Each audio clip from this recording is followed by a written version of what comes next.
दोस्तों, आज हम यूरोप के ही नहीं बल्कि पूरे वर्ल्ड के सबसे खूबसूरत देश की बात करने वाले हैं, जानने वाले हैं इस देश के अमेजिंग बातें। इसे कहा जाता है धरती का स्वर्ग भी। यह देश शादीशुदा लोगों की पहली पसंद है।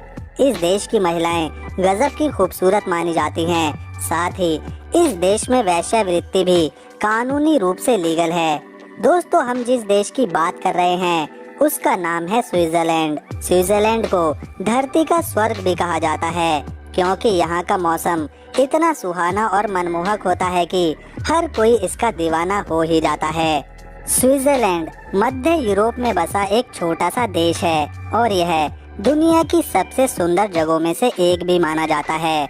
अगर इस देश के क्षेत्रफल की बात करी जाए तो यह भारत के किसी छोटे से राज्य से भी कम है। स्विट्जरलैंड का क्षेत्रफल 41,285 स्क्वायर किलोमीटर के एरिया में फैला हुआ है।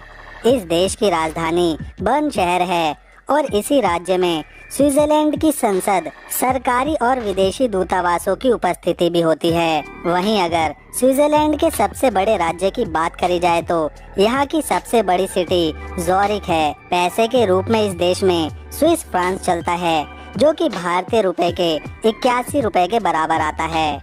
इस देश में एक राष्ट्रीय भाषा नहीं बोली जाती, बल्कि यहाँ पर तो चार नेशनल लैंग्वेज हैं, जिनका नाम जर्मन, फ्रेंच, रोमन, हेलियन है। स्विट्जरलैंड में प्राकृतिक नज़ारों की कोई कमी नहीं। यह देश चारों तरफ से झील और पहाड़ों से घिरा हुआ है, जिनके मनमोहक दृश्य लोगों को आगे जाने से रोक ही लेते हैं। स्विट्जरलैंड में हर वक्त मौसम ठंडा ही रहता है। सूरज कम ही दिनों के लिए रोशनी बिखेरता है। 41,285 स्क्वायर किलोमीटर के एरिया में फैले इस देश की अगर पॉपुलेशन की बात करी जाए तो यहाँ की कुल आबादी 86,60,000 है। सबने अपनी जिंदगी में कोई न कोई चीज किराए पर जरूर ली होती है, लेकिन इस देश में दोस्तों गाय भी किराए पर मिल सकती है। भारत में हमारे राष्ट्रपति का कार्यकाल 5 वर्ष का होता है, लेकिन स्विट्जरलैंड में ऐसा बिल्कुल नहीं है। इस देश के राष्ट्रपति का कार्यकाल सिर्फ 1 वर्ष का ही होता है। हमारे भारतीय पूर्व राष्ट्रपति डॉक्टर APJ अब्दुल कलाम 26 मई साल 2006 को स्विट्जरलैंड गए थे। तब से इस देश में इस दिन को साइंस दिवस के रूप में मनाया जाता है। एक सर्वे के अनुसार पूरी दुनिया के 50% शादीशुदा लोग स्विट्जरलैंड हनीमून मनाने का फैसला करते हैं। दुनिया भर के अमीर लोगों के काले धन इसी देश के स्विस बैंक में रखे हुए हैं। स्विट्जरलैंड में बैंकों की संख्या बहुत अधिक है और यहाँ की GDP में सबसे ज्यादा बैंकों से ही जाता है और यहाँ के बैंकों को काफी अच्छी सिक्योरिटी के लिए भी जाना जाता है।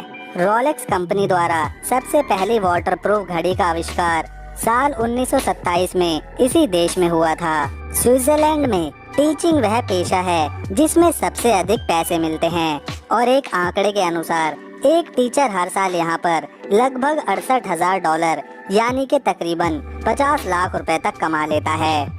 इसी देश में टिम बर्नर्स-ली ने 1889 में स्विट्जरलैंड में www यानी के वर्ल्ड वाइड वेब का आविष्कार किया था। स्विट्जरलैंड देश की लड़कियां काफी ज्यादा सुंदर होने के साथ साथ काफी ज्यादा अट्रैक्टिव भी मानी जाती हैं। इस देश में पुरुष 32 वर्ष में और महिला 30 वर्ष में शादी करती है। यहाँ की महिलाओं का अपने पति से रिश्ता ज्यादा दिनों तक नहीं चल पाता और इसीलिए यहाँ की महिला हो या पुरुष अपने पार्टनर बदलते ही रहते हैं। इस देश में लगभग 88% लोग शिक्षित हैं। फ्रांस एकमात्र दुनिया का ऐसा देश है जिसने स्विट्जरलैंड पर कब्जा किया था। इस देश में वेश्यावृत्ति कानूनी रूप से मान्य है और इसी काम में लगभग 30,000 से भी ज्यादा लड़कियां और महिलाएं अपनी मर्जी से जुड़ी हुई हैं। स्विट्जरलैंड की टूरिज्म इंडस्ट्री भी यहाँ की गवर्नमेंट की आय का मुख्य स्रोत है। एक तो यह प्रकृति की गोद में बसा एक सुंदर देश है, दूसरा यहाँ की महिलाएं किसी को भी आकर्षित कर लेती हैं तथा तीसरा यहाँ पुरुष टूरिज्म भी तेजी से बढ़ रहा है और इसकी वजह है कानूनी रूप से वेश्यावृत्ति का मान्य होना। अगर स्विट्जरलैंड में धर्म की बात करी जाए तो यहाँ सबसे ज्यादा ईसाई धर्म को मानने वाले लोग रहते हैं, जो कुल आबादी का 65% है। क्योंकि स्विट्जरलैंड में मौसम अधिकांश समय ठंडा ही रहता है, इसी कारण जब जब यहाँ धूप खिलती है तब लोग छुट्टियां लेकर पार्क या बीचेस पर घंटों धूप का आनंद लेते हैं। स्विट्जरलैंड की सीमाएं पश्चिम में फ्रांस, उत्तर में जर्मनी, पूर्व में ऑस्ट्रिया, लिechtenstein तथा दक्षिण में इटली से जुड़ी हुई हैं। तो दोस्तों, अगर स्विट्जरलैंड का ये वीडियो आपको पसंद आया तो इसे एक लाइक देकर दोस्तों के साथ शेयर करें।